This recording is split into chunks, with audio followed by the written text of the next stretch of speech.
Christ is the door that opens into God's presence and lets the soul into his very bosom. Faith is the key that unlocks the door, but the Spirit is he that makes this key. Before start a video, if you are new on the channel, subscribe for daily God messages. Oh, may people complain they don't feel God's presence in their lives.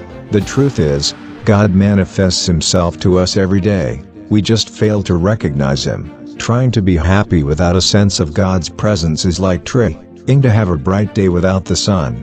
You were made by God and for God, and until you understand that, life will never make sense. Don't tell God how big your storm is.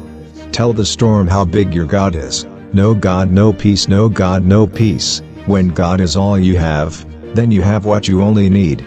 God is most glorified in us when we are most satisfied in him. God is like oxygen. You can't see him, but you can't live without him. The more we depend on God, the more dependable we find he is. Relying on God has to start all over every day, as if nothing has yet been done. Humility, the place of entire dependence on God, is the first duty and the highest virtue of the creature, and the root of every virtue, and so pride, or the loss of this humility, is the root of every sin and evil. There's a difference between knowing God and knowing about God.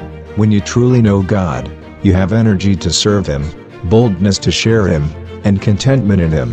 We meet God through entering into a relationship both of dependence on Jesus as our Savior and friend, and of discipleship to him as our Lord and Master. Complete weakness and dependence will always be the occasion for the Spirit of God to manifest his power. Thanks for watching. Comment on video if you believe and you want a more God messages. Click the link in your screen and watch. Thank you.